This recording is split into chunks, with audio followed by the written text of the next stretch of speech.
Salve pessoal, aqui é o Arthur Ferreira, repórter da Agência Moral, e para expandir a longa cobertura que fizemos das eleições deste ano, nós fizemos diversas entrevistas com especialistas. Mas, para além disso, nós também entrevistamos as vereadoras eleitas de São Paulo, o que você pode conferir no nosso site. E uma delas é a Luana Alves, vereadora reeleita de São Paulo pelo PSOL, é psicóloga especializada em saúde primária e com mais de 83 mil votos, Luana foi a oitava candidata mais votada nas eleições municipais de 2024 e a primeira candidata negra a ser reeleita na história da capital paulista. A nossa entrevista com a Luana aconteceu poucos dias antes do segundo turno das eleições e perguntamos qual a visão de futuro dela para a cidade e quais são suas propostas para as periferias. E projetando a eleição agora do Ricardo Nunes, como é que você encararia os desafios e as possibilidades de atuação do seu cargo como uma vereadora? No eventual segundo mandato do Ricardo Nunes, a gente enfrentaria um governo muito pior do que o que a gente enfrenta hoje. Eu tenho certeza absoluta, isso não é uma crença baseada no nada. Isso tem a ver com os acordos que o Ricardo Nunes está fazendo, com os grupos que ele está chamando, que ele está somando, principalmente o grupo Bolsonaro. Então, ia ser uma prefeitura muito pior, eu não tenho a menor dúvida, assim, que ia ser mais conservadora, ia mais para cima. A gente tem um prefeito que apoia e diz amém para tudo que o Tarcísio, que é o governador, faz, entendeu? Isso tem um impacto direto nos nossos, não é impacto assim de ficar sem comer, de ficar sem educação, é de ficar sem vida. Porque é isso que está acontecendo. Então, assim, o que na saúde, eu sou trabalhadora da saúde, né? Sou psicóloga de UBS, depois que eu virei vereadora. Na saúde, o que a gente está vendo é privatização, é precarização. Então, o que acontece é que, espero que não, mas se o Ricardo Nunes for reeleito, a gente pode esperar coisa pior do que é o governo atual. Assim, porque aí é isso, né? A gente teria uma prefeitura que é uma mistura de Tarcísio de Freitas com Bolsonaro ali, entendeu? E colocando gente bolsonarista na educação, na saúde. Já ficou, por exemplo, o PL, que é o partido do Bolsonaro, a gente sabe que já está dizendo que, caso o Ricardo Nunes ganhe, eles querem a Secretaria da Educação. Você imagina o que é o partido do Bolsonaro na Secretaria da Educação de São Paulo? O Nunes já falou que, se ele for reeleito, ele vai querer fazer um modelo de escola militarizada, que é o modelo que o Tarcísio está fazendo no governo estadual, nas escolas de ensino médio. Então vai ser muito pior do que está sendo hoje. Eu, como vereadora reeleita, eu vou ter um papel sempre, né, de usar o mandato como uma ferramenta de luta de quem nunca é representado na política. Eu vou seguir tendo esse papel, sempre, dependente do resultado. Agora, eu sei que com o Ricardo Nunes a coisa vai ser assim, terra arrasada. Terra arrasada. Luana, pensando em todo o projeto que você já comandou durante sua legislatura nesses últimos 4 anos, agora reeleita, como é que você pretende trabalhar pelas periferias de São Paulo? Quais são as suas prioridades para essas regiões da cidade? Quais os projetos você quer apresentar nessa nova gestão? Olha, para mim, tem conquistas que a gente conseguiu nesse primeiro mandato, que a gente tem muito orgulho de ter garantido na lei, mas que falta ser realidade na prática. Eu acho que o que mais a gente tem essa tarefa é o projeto de lei, que hoje é lei, na verdade, lei municipal, Escola Sem Racismo, que é muito simples, que é o estabelecimento de obrigatoriedade em formação e igualdade racial para todos os professores da rede pública e privada de São Paulo. Hoje, você tem ali o currículo antirracista da cidade, mas nenhum professor é obrigado a fazer, né? Você tem ali uma formação meio meia-boca, não tem regulamentação de quantas horas, que horários, você enjefe, fazer jornada pedagógica, não tem nada disso. É totalmente largado, não é prioridade. Fez um currículo antirracista para dizer que tem, mas não tem uma política organizada para garantir que todos os professores passem por essa formação em igualdade racial. A gente aprovou essa lei, que por pelo menos 8 horas anuais vai ter essa formação. Só que ela não acontece na prática. A gente conseguiu essa aprovação nesse mandato e agora a gente vai batalhar para ela acontecer. A gente também tem o São Paulo é Solo Preto Indígena, que é um projeto de lei de memória antirracista em São Paulo, para a gente, de fato, vedar, né, monumentos, homenagens de escravocratas, de racistas, de colonizadores. Isso é um projeto que foi aprovado em primeira votação. Para nós é bem importante aprovar em segunda votação. Espero muito poder fazer isso numa outra conjuntura melhor para a gente, né? Também tem um que é importante para a saúde mental, né? Que, na verdade, esse projeto de lei chegou pelos meus colegas de CAPS, meus colegas psicólogos, enfermeiros, enfim. Porque o que rola é que muita gente falta porque não tem grana para passagem para ir para o CAPS. E aí a gente quer fazer o que a gente chamou de passe livre para o cuidado, que é uma espécie de tarifa zero para o CAPS. Assim, e foi aprovado em primeira votação também. A gente já aprovou em primeira, já fez todo o estudo, está parado hoje na Câmara por conta das empresas de transporte, que não querem mais nenhum passe livre, sem algum tipo de benefício para elas. Então mas a gente conseguiu aprovar em primeira. E para mim esse é um negócio muito fundamental, muito fundamental. Além desses projetos de política pública que a gente tem, né, e tem diversos outros, assim, pensando a saúde antirracista, pensando no concurso público no SUS, que é uma coisa que a gente demanda muito, porque falta muito, falta profissional. Você vai, pô, uma pessoa da periferia vai hoje no UBS, vai no dia, né, no mês seguinte é outro médico, porque não para ninguém, entendeu? Então é importante a gente conseguir essas políticas públicas mais gerais, assim. Mas além disso, Arthur, o meu mandato ele é uma ferramenta de luta dos movimentos. Assim, para além de fazer a política pública, né, de fazer legislação, às vezes a gente aprova, às vezes não. Quando aprova tem que lutar para acontecer de toda forma, entendeu? A gente faz essa luta com os movimentos sociais. Tem diversos que eu sou parceira, né? Um deles é a Rede Emancipa, que tem cursinhos inclusive no Grajaú e que eu pretendo seguir sendo uma apoiadora, porque para mim não adianta a gente ter um mandato, né, e não fortalecer um movimento que de fato vai conseguir gerar mudança a longo prazo. Assim, não dizendo que o mandato não é importante, tá? Tem gente que até interpreta mal essa fala, mas eu sei o limite que é para a política institucional, entendeu? É um limite, cara. Assim, tem certas coisas que dá para fazer e que é importante eu estar lá e, óbvio, seguir denunciando, que é grande parte do que eu faço. Tô feliz, pelo menos isso, assim, esse incômodo eu vou continuar gerando. Assim, de conseguir dizer o que está acontecendo. Claro, avançar onde dá para avançar, em alguns momentos dá, principalmente quando a gente consegue ter força de movimento social, de movimento popular. Quando a gente conseguiu caçar pela primeira vez na história um político por racismo, e que fui eu que pedi essa cassação, que foi o caso do Camilo Cristófaro, assim, foi importante eu ter atuado ali, mas foi importante a pressão das pessoas. Todo mundo ficou chocado, né? Se não tivesse essa pressão, a coisa não ia andar, não ia rolar, assim. Então, às vezes a gente consegue avançar em algumas coisas, como no caso da cassação do Camilo, a aprovação de escola sem racismo, a aprovação em primeiro do passe livre do cuidado, né? Enfim, denúncias e fiscalização de serviços de saúde. Mas uma parte grande do que eu faço são essas duas coisas. Fortalecer movimento social, fortalecer denúncias que possam acontecer, enfim, movimentos gerais, e dizer o que está rolando. Assim, ter esse papel de caixa de ressonância mesmo e de representar o interesse da maioria ali. Você já citou alguns projetos que, de qualquer forma, vão estar ajudando, questão de transporte, questão de saúde, questão de educação antirracista, mas existem projetos mais específicos focados nesse jovem periférico ou coisas que você já apresentou e está tentando fazer uma continuidade disso?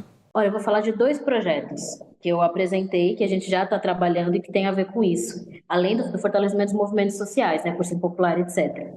Um deles que a gente fala, que a gente apresentou o projeto de lei, é do Sistema Municipal de Cultura. Por que eu estou falando isso?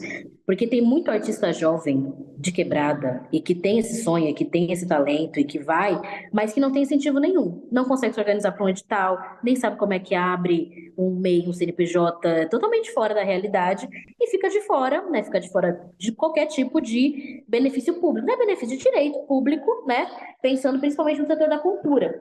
E a gente, o Sistema Municipal de Cultura, conseguiria, primeiro, aumentar o orçamento para isso, né? E segundo, fazer um conselho municipal de cultura, porque hoje não tem transparência nenhuma, Arthur. Muitas vezes, quem ganha são os de sempre, e geralmente num eixo central. Assim, então, para mim é bem importante esse projeto de lei, porque tem a ver com a gente conseguir descentralizar o orçamento da cultura, principalmente para o artista periférico, para o artista jovem, para quem está em batalha, para quem está, enfim, tocando a sua carreira, né, a sua arte, mas não tem nenhum tipo de ajuda, de apoio, de nada, pelo contrário. Então, esse é um projeto que eu tenho bastante felicidade de ter apresentado e que, inclusive, o fato de não ter sistema municipal de cultura na cidade e, consequentemente, não ter o Conselho Municipal de Cultura faz São Paulo perder verba do governo federal. Assim, então, é um dos projetos que eu tenho que acho que é bem importante. E tem um outro que eu fiz em conjunto com uma galera, assim, que é o Marco pela Vida e Saúde dos Trabalhadores de Aplicativo. O que é isso? Lá no começo do mandato, eu comecei a atuar, fui representante do pessoal na CPI dos aplicativos. A CPI dos aplicativos era uma CPI que a intenção da prefeitura era fazer uma negociação muito tributária. Assim, fez uma CPI que na prática era para forçar o Uber a voltar a sede fiscal dela para São Paulo. Era uma coisa muito de negociação entre a empresa e a prefeitura. E eu estando lá, a gente conseguiu colocar ali para falar de condições de trabalho para os trabalhadores de aplicativo. Então, conversei com o Sindimoto, com a Aliança, com lideranças, uma galera, assim, com a AMA BR, para a gente fazer junto um projeto de lei que falasse sobre isso. E aí coloca no Marco pela Vida e Saúde dos Trabalhadores de Aplicativo, que inclusive a gente do Ministério Público do Trabalho também me ajudou a escrever, é um projeto que fala de coisas que já tem em outras cidades, tipo ponto de apoio, pegar celular, comer, sentar, enfim, é uma coisa que já tem, e eu sei quanto isso é importante para os nossos, assim. Fala também de notificação obrigatória de acidente, assim, porque isso é uma coisa que não acontece, essa notificação obrigatória ir para a Vigilância em Saúde da cidade e ter multa para a empresa que tiver índice muito alto de acidente, para eles serem forçados a fazer algum tipo de medida, e também a obrigatoriedade dos itens de proteção, que hoje não é obrigatório. Inclusive, por exemplo, a bag, ela não é ideal, assim. Eu sei que acaba sendo prática para muita gente, mas dentro da... Eu conversei com uma galera, assim, que eu não sabia essas coisas, eu sou psicóloga, né? Dentro desse debate que eu fiz com essas entidades, inclusive uma chamada Abramet, Associação Brasileira de Medicina de Trânsito, me deu uma aula, assim, e eu fui entendendo. A gente colocou no projeto de lei para ser obrigado, a empresa ser obrigada a fornecer baú, que é melhor, assim, do ponto de vista de você não se acidentar, entendeu? Oferecer também, além disso, capacete, óbvio, e também o colete com adesivo refletor, assim, que é uma coisa que falta muito. Assim, dentro da CPI dos aplicativos, que é aquele lá que sabe, que é brilhante, assim, que tem o negocinho, porque não tendo isso, você te pega muito mais fácil, entendeu? Principalmente quem tá na bike. Então, esse projeto de lei para mim é importante, assim. E é isso, nós estamos trabalhando, estamos batalhando para ele ser aprovado. É difícil aprovar coisa sendo da oposição, sendo do pessoal, principalmente. Mas é um projeto que eu tenho orgulho, assim, porque é muito triste, assim. Como eu fui representante do pessoal na CPI, comecei a falar muito desse assunto nas redes e tal, começou a chegar muita família, assim, que tinha perdido o jovem, que a pessoa estava precisando de fisioterapia, não tinha, estava na fila. Eu cheguei perto da minha casa, estou morando agora na Vila Sônia, perto da divisa com Tabuão.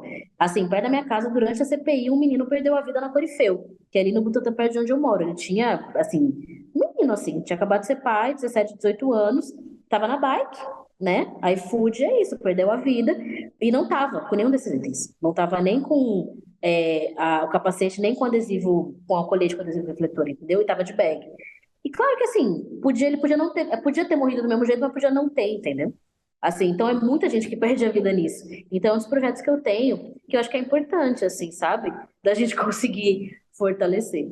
E falando de juventude, né, isso também se aplica a você, porque primeiro você é uma quebradora de recordes, né, primeiro sendo a vereadora mais jovem da cidade de São Paulo sendo eleita na eleição de 2020, e agora como primeira mulher negra da história da capital a ser reeleita. Você considera esses feitos como um indicativo de mudanças do perfil dos eleitores e dos eleitos em São Paulo, ou ainda falta muito para alcançar o ideal de diversidade aqui na nossa política municipal? As duas coisas, eu acho, Arthur. Acho que indica uma mudança, mas também falta muito. Assim, de um lado, eu acho que representa que muita gente quer se ver num lugar como a Câmara, entendeu? Que supostamente seria de representação, mas que não é, as pessoas sabem disso há muito tempo.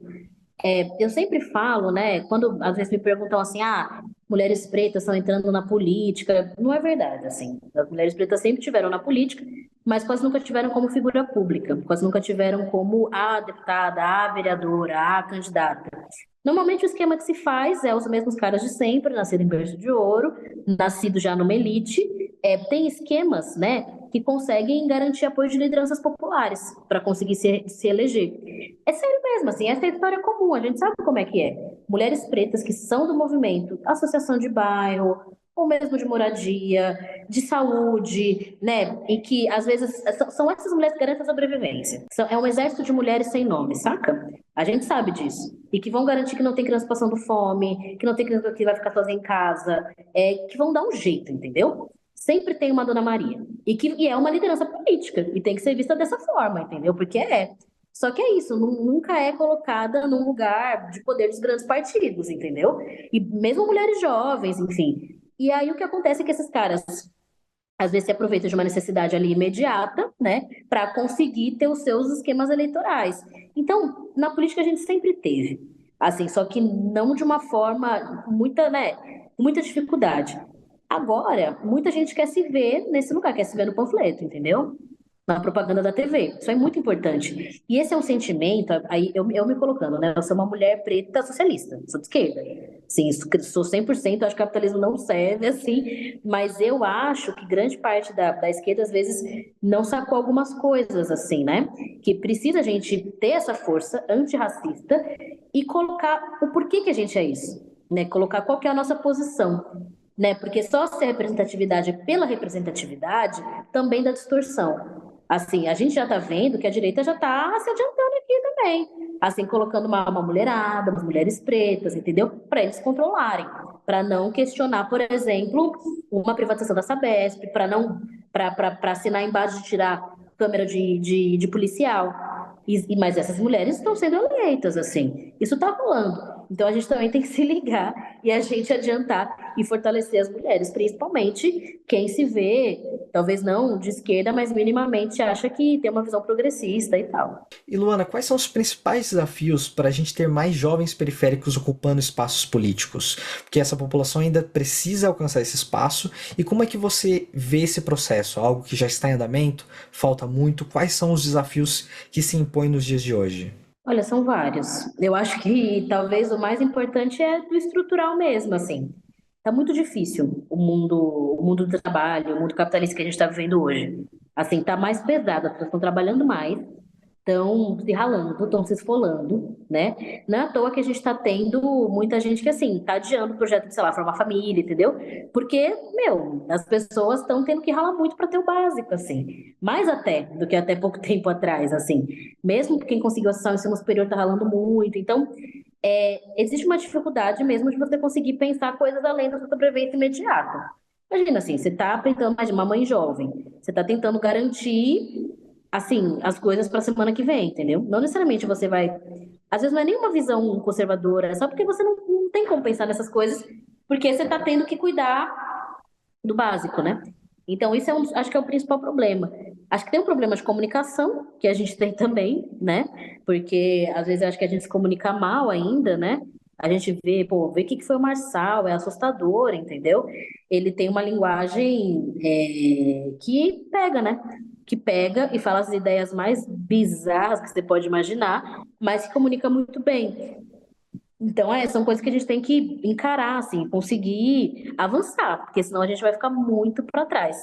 E eu acho que também é fortalecer os movimentos de base, né? Fortalecer os movimentos de base. Porque é isso, nem sempre as pessoas vão se aproximar dessas ideias pela ideia toda. Às vezes é por uma parte, assim, do tipo, sei lá, o movimento de moradia. Quem entra no movimento de moradia, não necessariamente vai fazer um debate assim, a especulação imobiliária e o capitalismo. Eu preciso de uma casa, né? Aí ela vai entrar no movimento de moradia, e aí, conforme o movimento vai, você vai entendendo e vai mudando. É assim com a maioria das pessoas, né? Só que esses movimentos também têm que ser mais fortes, né? E tem que estar fortalecidos fazendo as suas atuações. Ou então clube de mãe, grupos de mulheres, assim, né? Às vezes é para cuidar ali do imediato, mas depois a gente vai fazendo um debate sobre o machismo, sobre o porquê que só a mulher que é obrigada a fazer esse trabalho do cuidado, né? Então, eu acho que isso falta também, em vários aspectos. Mas é isso, assim, e fortalecer os nossos movimentos. Isso falta bastante, e falta a gente se comunicar bem. Mas eu acho que o principal é a vida. Assim, a vida e o trabalho, principalmente nas grandes cidades. Assim, que aí é deslocamento muito grande, aluguel muito alto, tudo é caro, entendeu? Então, acho que esses são alguns dos desafios que a gente tem aí. E Luana, pensando nesse retrospecto da última eleição para agora, né? Você teve um crescimento bastante considerável na quantidade de votos, 37 mil para 83 mil, né? Agora, né? Arredondando, né? Claro. Como é que você encara que essa sua última gestão conseguiu alcançar os objetivos propostos?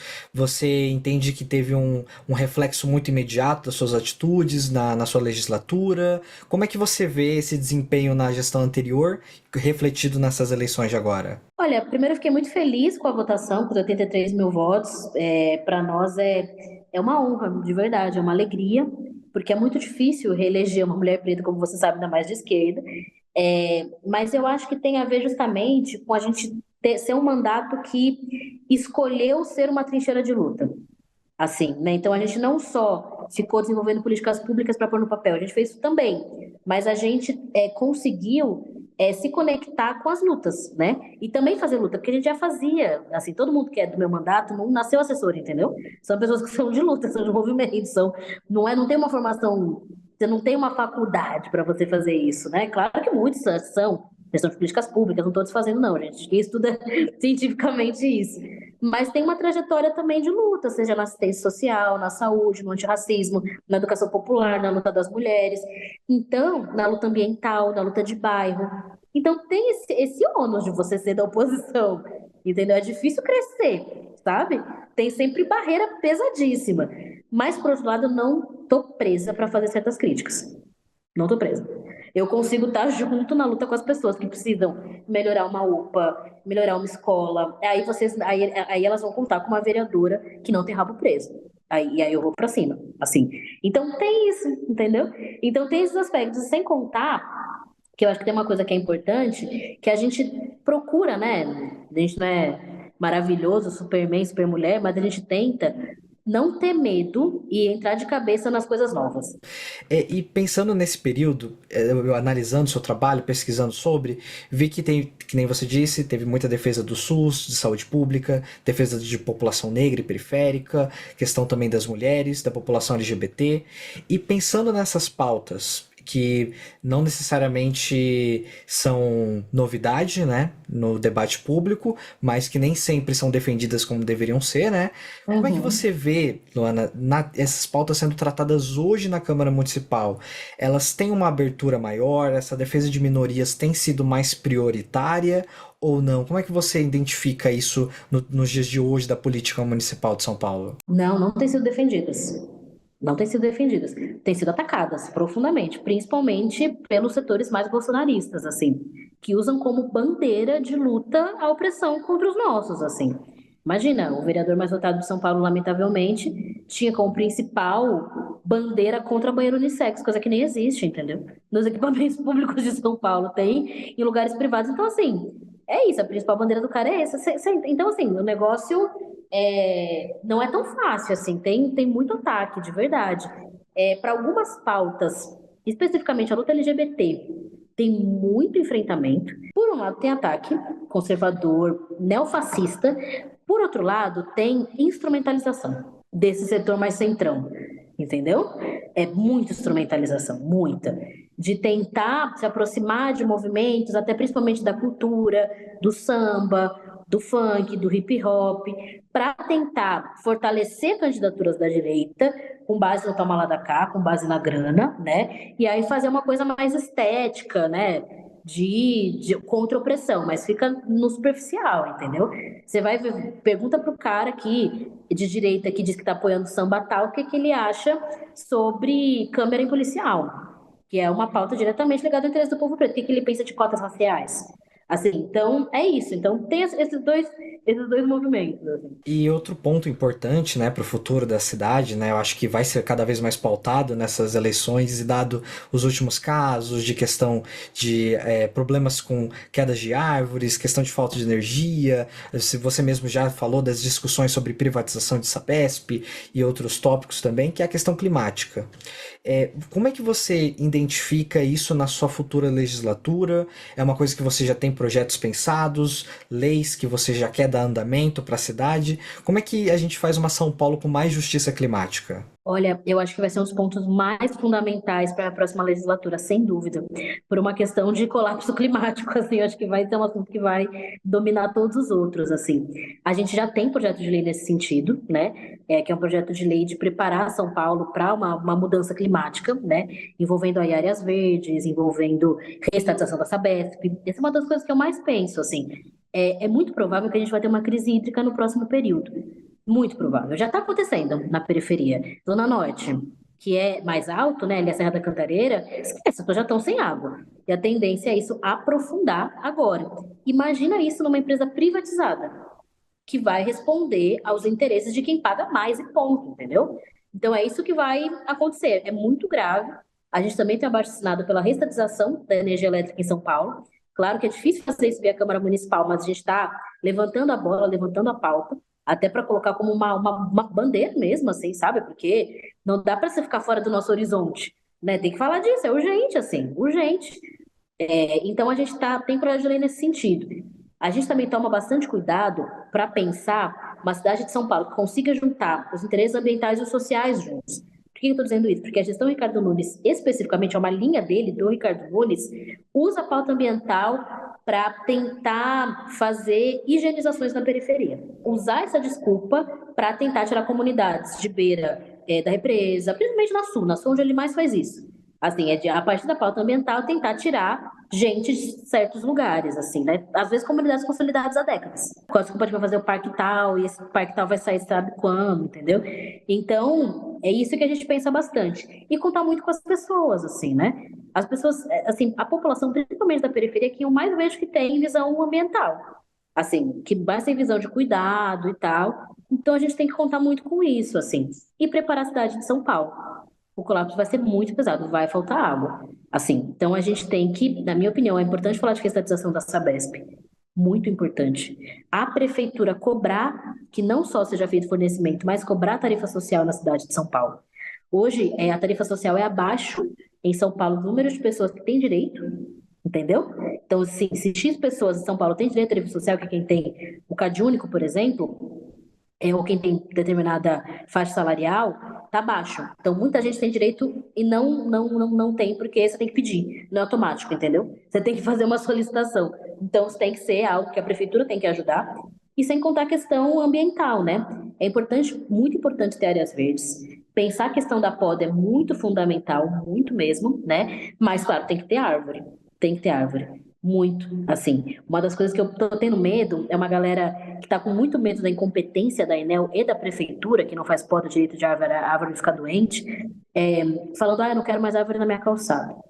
Isso me deixou chateada. Eu comecei a ouvir isso nessa última semana, 10 dias eu fiquei preocupada de isso começar a ser uma tendência, entendeu? Porque não é por aí, entendeu? Não é que não ter árvore, assim. É porque a prefeitura tem que ter um manejo arbóreo que se fala de uma forma competente, entendeu? E tem muita estrutura para isso, é muito fácil fazer isso.